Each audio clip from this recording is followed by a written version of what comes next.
नमस्कार विद्यार्थी मित्रांनो, माय मराठी स्कूल युट्यूब चॅनलवर तुमचं सगळ्यांचं स्वागत आहे। आज आपण पाहणार आहोत शिष्यवृत्ती परीक्षा इयत्ता 5वी त्यामधील गणित जो विषय आहे त्यातील व्यवहारी अपूर्णांक यातला भाग 3 भाग 1 आणि भाग 2 आपण मागेच अपलोड केलेले आहेत। पाहिले नसतील तर ते पाहून घ्या। या ठिकाणी भाग 3 झाला तुमचा पाहून की तुम्हाला व्यवहारी अपूर्णांक ही संकल्पना पूर्णपणे समजली असेल, त्यातील सर्व उदाहरणं तुमच्या लक्षात आली असतील अशी मला अपेक्षा आहे। ठीक आहे, तर आपण प्रत्यक्षात व्हिडिओला सुरुवात करूया।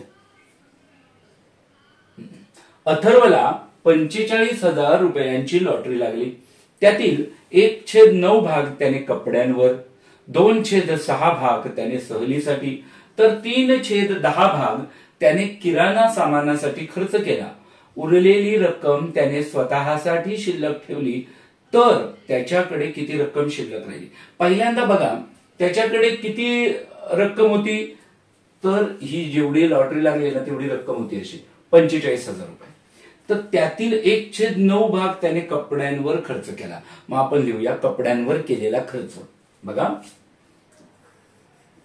कपड्यांवर केलेला खर्च,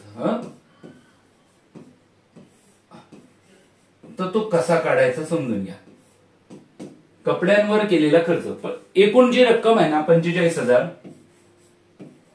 बरोबर, त्याला गुणिले 1/9 बरोबर आहे, कारण 1/9 भाग त्यांनी कपड्यांवर खर्च केलाय या रकमेतला।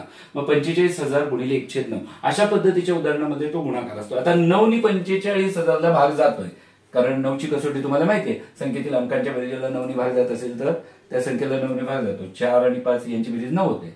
बघा 9 1 9, 9 5 45, हा शून्याचा आणि हा शून्याचा भाग, म्हणजे कपड्यांवर त्याने केलेला खर्च 5,000 रुपये झाला। ठीक आहे, आता त्याने 2/6 भाग सहलीसाठी खर्च केला।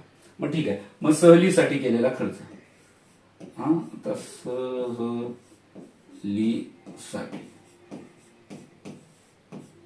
ठीक आहे, तर सहलीसाठी केलेला खर्च हे काय मी पुढचं लिहित नाही, फक्त सहलीसाठी लिहिलं। किती, तर 45,000 गुणिले 2/6, 45,000 गुणिले 2/6। 6 ने 45,000 ला भाग जाईल का भाग जाईल, तर मला 6 ची कसोटी माहिती आहे की ज्या संख्येला 2 ने भाग जातो आणि 3 ने भाग जातो त्या संख्येला 6 ने भाग जातो। आता बघा इथे एकक स्थानी 0 म्हणजे 2 ने भाग जाणार। संख्येतील अंकांची बेरीज केली तर 4 आणि 5 9, 9 ला 3 ने भाग जातो म्हणजे 3 ने भाग जाणार, 2 ने भाग जाणार म्हणजे 6 ने भाग जातो। 6 ने भाग लावतो, 6 कसा 6 7 ते 42, 45 मधून 42 गेले, राहिले 3, ते इथे मांडले। 3 च्या पुढे 0 म्हणजे 30, 6 5 30 आणि पुढचे 2 शून्य, म्हणजे या ठिकाणी सहलीसाठी त्याने 7,500 रुपये खर्च केला। ठीक आहे, कपड्यांसाठी 5,000 आणि सहलीसाठी 7,500। आता पुढे 3/10 भाग त्याने किराणा सामानासाठी खर्च केला। आता किराणासाठी लिहू, किराणा मालासाठी म्हणजे किराणा लिहितो इथं शॉर्टकट, स्कॉलरशिप मध्ये थोडस शॉर्टकट करायला लागतं। किराणा 45,000चाच तो भाग येईल ना, 45,000 गुणिले 3/10 ना। आता या शून्याचा भाग या शून्याला गेला म्हणजे काय, 10 ने दोघांनाही भागलं, तर मग या ठिकाणी 4,500 गुणिले 3 आलं। मग आता तो गुणाकार करून घेऊया, 3 0 0 3 0 0 3 5 15 5 चालला 1, 3 4 12 आणि 1 13, म्हणजे 13,500 रुपये त्याने किराणा मालासाठी खर्च केले। आता या सगळ्यांची बेरीज करू, किती खर्च झाला आणि किती शिल्लक राहिला बघायला लागेल ना। मग आता त्याने केलेला एकूण खर्च, बघा इकडे लिहितो एकूण खर्च। आता मी शाब्दिक काही लिहित नाही की बाबा कपड्यांना किराणाला असं काही लिहित नाही, एकूण खर्च बरोबर। ठीक आहे, उभी मांडणीच करतो। कपड्यांवर 5,000, नंतर सहलीसाठी 7,500 आणि किराणासाठी 13,500। या तिघांची आपण काय करूया, बेरीज करूया। शून्याशी शून्य, शून्याशी शून्य, 5 आणि 5 10शी शून्य, चाल 1, 3 आणि 1 4, 4 आणि 5 9, 9 आणि 7 16, 16शी 7, चाल 1. म्हणजे बघा एकूण त्याने खर्च किती केलाय 26,000 रुपये. एकूण रक्कम किती होती 45,000 रुपये. त्यातून 26,000 घालवले की त्याच्याकडची शिल्लक मिळेल. मग आपण काम करूया. शिल्लक रक्कम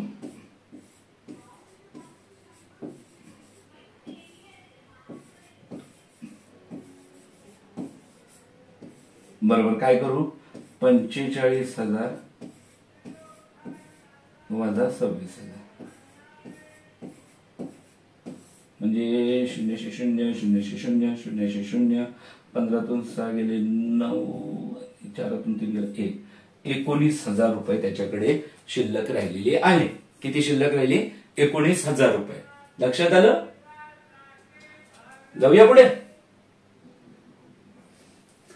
वेदाने काही सफरचंद विकत घेतले व त्यापैकी 5/6 भाग सफरचंद खाल्ले तर किती सफरचंद शिल्लक राहतील. आता बघा इथं आपण त्यांची संख्या नाही काढू शकत कारण इथे काय त्यातलं दिलेलं नाही. तर आता यातलं आपण बघायचं काय की वेदाने काही सफरचंद विकत घेतले आणि त्यापैकी 5/6 भाग सफरचंद खाल्ले.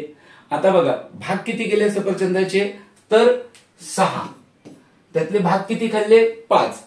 मग शिल्लक किती राहील त्या 6 भागातला एक भाग शिल्लक राहील ना. म्हणून या ठिकाणी एकूण भाग बघा 6/6 म्हणजे पूर्ण जेवढे सफरचंद आहेत तेवढे. त्यातले किती खाल्ले तिने 6 भागातले 5 खाल्ले म्हणजे 5/6. मग आता राहिले किती 6तून 5 गेला 1, 6/6 कारण छेदांची बेरीज वजाबाकी होत नाही म्हणजे 1/6 सफरचंद शिल्लक राहतील. सोपं होतं एकदम.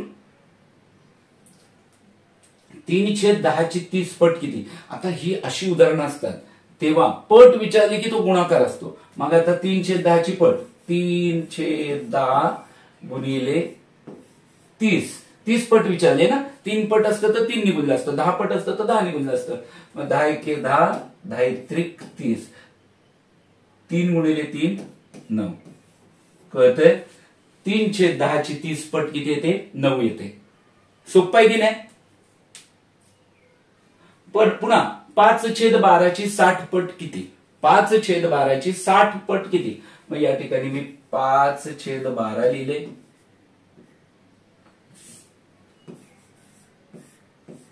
गुणिले 60 केलं. 60 पट विचारले म्हणून 60 निघून जा. 12 ने 60 ला भाग जातोय. येतंय तुम्हाला काय अवघड नाही. 12 एके 12, 12 पंचे 60 म्हणजे बरोबर किती आले 25. 5/12ची 60 पट येते 25. झालं उदाहरण. 5वं उदाहरण आहे. प्रणवने त्याच्याकडील रुपयांपैकी 2/7 भाग खर्च केल्यावर 1600 रुपये शिल्लक राहिले तर त्याच्याकडे किती रुपये होते. प्रणवकडे किती रुपये होते त्यांनी दिलेले नाही. मग आपण म्हणूया प्रणवकडे X रुपये होते. किती होते X रुपये. माहित नाही बघा काय करतोय ते. आता हे X रुपये म्हणजे बघा X बरोबर त्या X रुपयातील 2/7 भाग खर्च केला म्हणजे बघा X रुपये म्हणजे काय होणार तर X गुणिले 2/7. समजतंय. 2/7 भाग खर्च केला कशातला ह्या X मधला म्हणजे हा X घ्यायचा त्याला गुणिले 2/7 केला. ते खर्च केल्यावर किती रुपये शिल्लक राहणार 1600. म्हणजे हे 1600 आणि हा जो X गुणिले 2/7 भाग आहे तो मिळून X होणार आहे म्हणजे त्याची एकूण रक्कम होणार आहे. म्हणून इथे आपण करूया अधिक 1600 किंवा 1600. ठीक आहे समजतंय. X गुणिले 2/7 म्हणजे एकूण रुपयातला 2/7 भाग खर्च तो केल्यावर त्याच्याकडे 1600 रुपये शिल्लक राहतात. म्हणजे याची आणि याची बेरीज केली की X रुपये त्याला त्याच्याकडे असणार आहेत म्हणजे एकूण रक्कम. मग आता पुढे बघा X गुणिले 2 म्हणजेच 2x/7 अधिक 1600. ठीक आहे. आता इकडे तर डाव्या बाजूला X आहे तसंच. पुढे बघा बरोबर इथे X मी लिहून ठेवतो. आता यांची बेरीज करण्यासाठी छेद समान नाहीये, मग आपल्याला माहितीये यांनी याला गुणायचं. इथे छेद असताना काय नाही, म्हणजे एक नी 2x ला गुणलं तर 2x येणार, म्हणून मी आहे तसंच लिहितो 2x अधिक 1600 गुणिले 7 म्हणजे काय होईल बघा, 700 700 7 6 42 2004 आणि 7 1 7 4 11. ठीक आहे, आणि छेदस्थानी 7. कळतंय तुम्हाला काय येते, x बरोबर 2x हे आहे तसंच, कारण इकडे छेदस्थानी काय नाही म्हणजे 1 असणार, 1 गुणिले 2x 2x अधिक 7 नी 1600 ला गुणलं तर 700 700 7 42 2004 7 1 7 आणि 4 11 11200. आता या ठिकाणी हा जो 7 आहे ना, हा पलीकडे पाठवू आपण, कारण इकडे तो भागाकार आहे, पलीकडे जाताना गुणाकार होणार. म्हणून बघा 7x बरोबर 2x अधिक 11200. ठीक आहे, आता आपल्याला x म्हणजे एकूण रक्कम काढायची, मग त्यासाठी जे अक्षर आहेत ना ते एका बाजूला जाऊ द्या. म्हणून बघा 7x वजा 2x बरोबर 11200. हे समजतंय, हे 2x इकडे बेरजेच्या क्रियेत आहे, तुझ्या बाजूला डाव्या बाजूला गेले की ते वजा होणार. विरुद्ध दिशेला जाताना विरुद्ध क्रिया, इकडे डाव्या बाजूला जर गुणाकार असेल तर उजव्या बाजूला जाताना भागाकार होईल, डाव्या बाजूला भागाकार असेल तर उजव्या बाजूला जाताना गुणाकार होईल, डाव्या बाजूला बेरीज असेल उजव्या बाजूला जाताना वजाबाकी होईल, डाव्या बाजूला वजाबाकी असेल तर उजव्या बाजूला जाताना बेरीज होईल. तर हे लक्षात ठेवा. आता 7x मधून 2x गेले म्हणजे राहिले 5x बरोबर 11200. मग आता x ची किंमत काढायची, मग x ला एकटा ठेवा, 5 ला विरुद्ध दिशेला पाठवा. इथे मध्ये चिन्ह नाही म्हणजे तो गुणाकार असतो. ज्या वेळेला अक्षर आणि अंक याच्यामध्ये चिन्ह नसतं तेव्हा त्यांच्यात गुणाकार असतो. म्हणून बघा x एकटा ठेवला आणि 11200 भागिले 5 केले, कारण हा 5 पलीकडे गेल्यावर भागाकार होईल, कारण डाव्या बाजूला गुणाकार आहे. मग आता याने भागूया, 5 1 5 5 2 10, पाड्यात आहेत 10, इथे आहेत 11, 11तून 10 गेले, बाकी राहिली 1 ती इथं द्या, छोटीशी आपल्याला समजेल एवढी, झाले 12. 5 2 10, पाड्यात आहेत 10, इथे आहेत 12, 12तून 10 गेले, राहिले 2, ते इथे द्या, 5 चौक 20 आणि 5 0 0, म्हणजे x बरोबर किती, 2240. किती रुपये होते प्रणवकडे, 2240. मग आता बघा त्या 2240 मधला 207 भाग आपण जर वजा केला तर 1600 रुपये राहतात का, आपण टॅली करून बघू, गरज नाही तशी पण करून बघू आपण. आता हे बघा, हे 2240 गुणिले 207 म्हणजे बघा 7 1 7 7 3 21 बरोबर आहे. पाड्यात 21, इथं 22, बाकी राहिली 1, झाले 14, 7 2 14 आणि 7 0 0. 320 गुणिले 2 म्हणजे किती झाले, 300 2 600, 600 आणि 20 2 40 म्हणजे 640. आता हे त्यांनी खर्च केले, यातून या 2240 मधून एवढे खर्च केले तर 1600 येतंय का आपण बघूया. म्हणून बघा या ठिकाणी 2240 वजा 640 बरोबर 0 0 4तून 4 गेले 0, 22 मधून 6 म्हणजे 2, इथे या ठिकाणी 12तून 6 गेले 6, 2तून गेले, राहिली 1600 बाकी. म्हणजे आपलं खरं उत्तर काय होतं, 2240 रुपये प्रणवकडे होते. आलं लक्षात, जाऊया पुढे. सानवीने गोष्टीच्या पुस्तकातील पाऊण भाग वाचला तेव्हा तिची पुस्तकातील 60 पाने वाचून झाली होती, तर पुस्तकाला एकूण पाने किती होती. आता बघा एकूण पाने माहित नाहीत आपल्याला, मग एकूण पाने आपण मानू x. समजतंय, एकूण पाने माहिती नाहीत ना, मग ती मानू x. एकूण पाने बरोबर x. त्या x चा पाऊण भाग म्हणजे पाऊण भाग म्हणजे माहितीये, एखाद्या गोष्टीचे 4 भाग करा आणि त्यातले 3 घ्या म्हणजे पाऊण भाग झाला. मग या x गुणिले 3/4 म्हणजे पाऊण भाग बरोबर किती, पाऊण भाग म्हणजे किती, 60 पानं सांगितलं त्यांनी, इथे बरोबर 60 करा, बरोबर आहे. x गुणिले 3/4 बरोबर 60. आता तुम्हाला माहिती आहे अक्षराला एकटं ठेवायचंय, हे जे आहे ना बाकीचं 3/4 पलीकडे पाठवायचं. पलीकडे पाठवत असताना अंशस्थानी 3 आहेत ते छेदस्थानी जाणार, विरुद्ध बाजूला विरुद्ध क्रिया, आणि छेदस्थानी 4 आहेत ते अंशस्थानी जाणार. म्हणून या ठिकाणी x बरोबर 60 गुणिले 4 छेदस्थानी 3. 3 ने भाग जाईल बघा. 3 एके 3, 3 दुने 6, 3 0 0. तुम्हाला माहिती आहे ना 60 ला 3 ने भाग जातो कारण अंकांची बेरीज 6 येते. 20 चोक 80. म्हणजे त्या पुस्तकात एकूण पानी किती होती तर 80. 80चा 3/4 केला तर 60 येतोय का बघू आपण. 80 गुणिले 3/4, 4 एके 4, 4 दुने 8, 4 0 0, 20 गुणिले 3 60 येत आहे. मग पावभाग किती येणार 20, अर्धा भाग किती येणार 40 आणि पाऊण भाग आलेला आहे 60. ठीक आहे समजलं. 9 अधिक 3/5 अत्यंत सोपं उदाहरण. पहिलं लिहून घेतो. 9 अधिक 3/5. आता काय करायचं तुम्हाला माहितीये अपूर्णांकांची बेरीज किंवा वजाबाकी करत असताना त्यांचे छेद समान असायला लागतात. इथे आहेत का नाही. 9चा छेद दिसत नाही म्हणजे तो 1 आहे. बरोबर आहे. मग आता आपण काय करूया असं थोडंसं आपलं समजावं म्हणून इथे मी 1 लिहिला आणि बरोबर बघा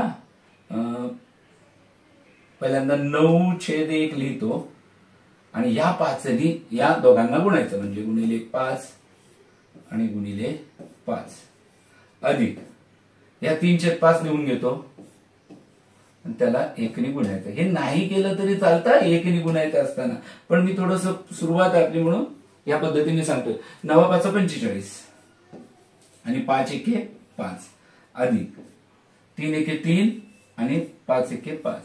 पण छेद समान आहे बेरीज होऊ शकते 48/5. बरोबर आहे 48/5. शॉर्टकट काय आहे तर हे सांगतो. हे असं अधिक आहे ना मी इथं आपलं गुणिले करा आणि इथं बेरीज करा म्हणजे 5 9 45 सॉरी इथं बेरीज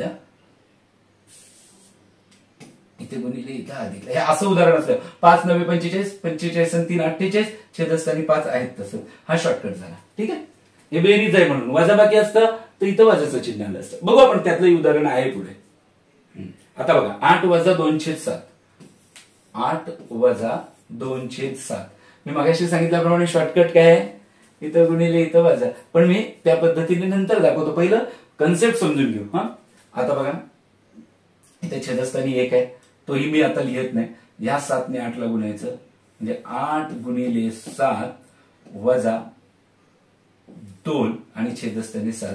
कारण इथे 1 आहे 1 ने 2 ला गुणलं तर 2च येणार आहे म्हणून मी बाकी काही करत बसलो नाही. 8 7 56 56 वजा 2 छेद 7. या ठिकाणी 56 मधून 2 गेले 54 म्हणून 54/7. ठीक आहे. आता इथे बघा मगाशी सांगितलेलं शॉर्टकट इथं गुणिले इथं वजाचं चिन्ह म्हणून वजा 7 या 56 मधून 2 गेले 54 आणि छेदस्थानी 7 आहेत तसे 54/7. लक्षात सोपं आहे की नाही काहीच नाही आवडलं. स्कॉलरशिपला तुम्ही हे असे शॉर्टकट वापरायचे असतात. 3/11 अधिक 3/11 गुणिले 10/9.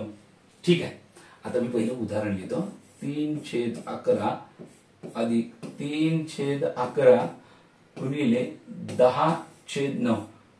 पोरं म्हणतील काय बाबा सोपं आहे 3/11 3/11 छेद समान आहे करून टाका बेरीज. नाही तसं काही करू नका कारण पहिल्यांदा गुणाकाराची क्रिया नंतर बेरीजेची क्रिया.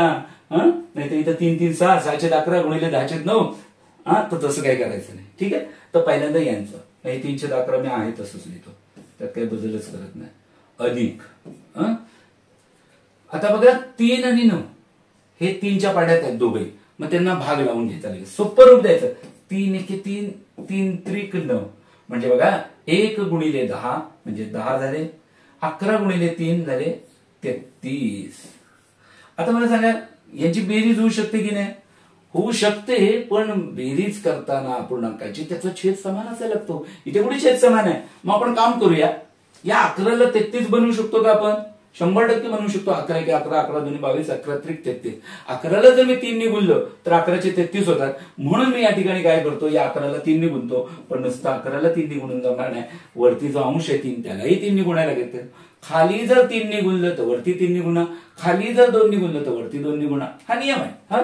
तर या ठिकाणी 3 गुणिले 3 आणि 11 गुणिले 3 म्हणजे आता छेद सारखे होतील. आणि आता इथं इथं काही गुणत बसू नका नाही तर ह्याचं छेद टाकायला बदलून म्हणून 9/33 3 त्रिक 9 आहे ना अधिक 10/33 9 आणि 10 यांची बेरीज केली तर ती येते 19.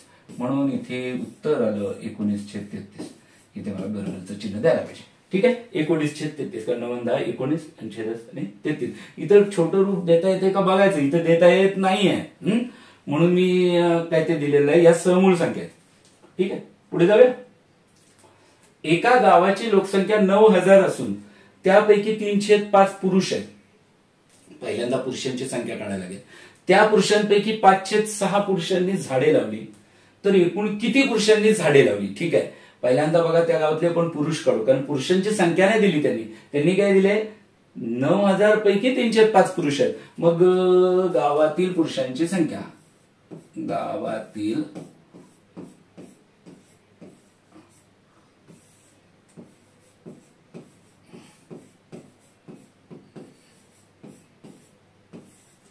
पुरुषांची संख्या किती आहे? तर एकूण संख्या किती? 9,000 आहे ना. तर 9,000 गुणिले 3/5.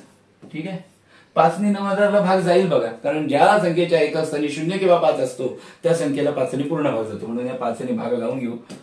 5 एके 5, पाड्यात आहेत 5, इथे आहेत 9, 9तून 5 गेले, बाकी राहिली 4, 4च्या पुढे 0, 40 झाले, 5 8 40, 0 0 झालं. 1800 गुणिले 3, 5400, 18 त्रिक 54 आणि पुढच्या वरती 2 शून्य आहेत ते द्या. म्हणजे त्या गावातल्या पुरुषांची संख्या किती झाली? 5400.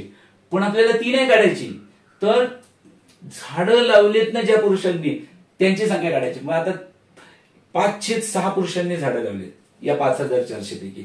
मग झाडे लावणाऱ्या पुरुषांची संख्या असं म्हणू आपण, झाडे लावणाऱ्या पुरुषांची संख्या किती? एकूण 5400 पुरुष आहेत, त्यातले 5/6, 5400 गुणिले 5/6. 6 ने 5400 ला भाग जाईल का? कारण 2 ची कसोटी आणि 3 ची कसोटी, म्हणजे 2 आणि 3 नी ज्या संख्येला भाग जातो त्याला 6 ने भाग जातो. इथे बघा एकच स्थानी 0 आहे, म्हणजे 2 ने जाणार. अंकांची बेरीज 5 आणि 4 9, 3 ने भाग जाणार, 2 ने पण जातो, 3 ने पण जातो, म्हणजे 6 ने पण जातो. म्हणून बघा 6 एके 6, 6 9 54, शून्याचा भाग पुन्हा शून्याचा भाग. 900 गुणिले 5 म्हणजे किती होईल? 900 गुणिले 5 4500. बघा 500 500 5 45, 4500 पुरुषांनी झाडं लावली. वा वा, चांगलं काम आहे. खरं तर आणखीन लोकांनी झाडं लावायला पाहिजेत, कारण झाडे जगवा, झाडे लावा, झाडे जगवा. ठीक आहे, पुढे चला. आता इथं बघा काय गणित, 13 किती आहे माहित नाही, वजा 9 किती आहे माहित नाही, बरोबर 1. आता मला सांगा इथे 1 कधी येईल रे? जेव्हा अंशात पण तीच संख्या आणि छेदात पण तीच संख्या. म्हणजे अंशात आणि छेदात जर एकच संख्या असेल तर त्याचा हे भाग जातो आणि उत्तर 1 येतं. मग आता इथं या ठिकाणी पहिल्यांदा यांची वजाबाकी करू. 13 वजा 9 किती होणार आहे सांगा बघा. 13तून 10 गेले, राहिले 3, पुन्हा 1 मिळवला 4, म्हणजे 13तून 9 गेले, राहिले 4. म्हणजे अंशात 4 येणार आहे. मग छेदस्थानी पण 4च पाहिजे, तेव्हा 4 एके 4 असं भाग लागेल. मग छेदस्थानी किती पाहिजे? 4. मग 4 एके 4, 4 एके 4 बरोबर 1 येईल. म्हणजे इथं चांदणीच्या जागी हवेत 4. ठीक आहे, लक्षात आलं? 7/12 अधिक 8/12 बरोबर 3/12 अधिक चौकट छेद 12. आता या ठिकाणी बघा, हे बरोबरचं चिन्ह काय सांगतो? इकडची जी किंमत आहे तेवढीच इकडची किंमत असणार आहे. मग आता या ठिकाणी डाव्या बाजूला काय? 7 आणि 8 बेरीज केली 15, छेदस्थानी 12. आता तुम्ही म्हणाल बेरीज कशी काय केली? अरे बाबा, छेद समान आहेत, समछेद अपूर्णांक आहेत, समछेद अपूर्णांक असले की आपण बेरीज करू शकतो. मग 7 आणि 8 15, 15/12 बरोबर. आता इथं बघा, इथं छेदस्थानी 12 आहे, छेदांची काय आपण बेरीज करतच नसतो. मग आता 3 मध्ये किती मिळवले की 15 होणार?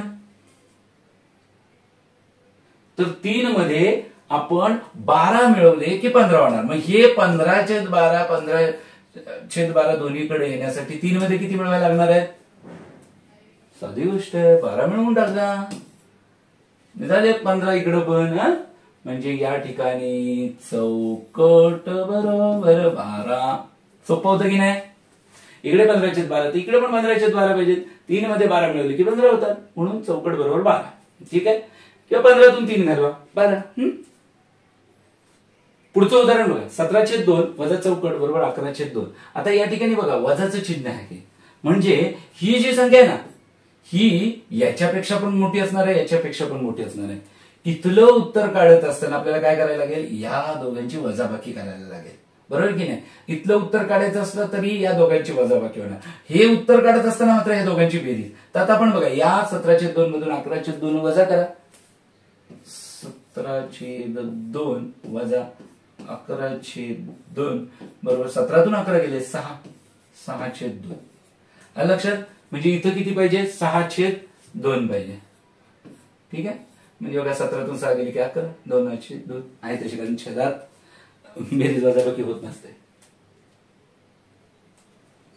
मगाशी सांगितल्याप्रमाणे इथे वजाचं चिन्ह आहे. कोणत्या संख्येतून 18/5 वजा केले की 23/5 येणार?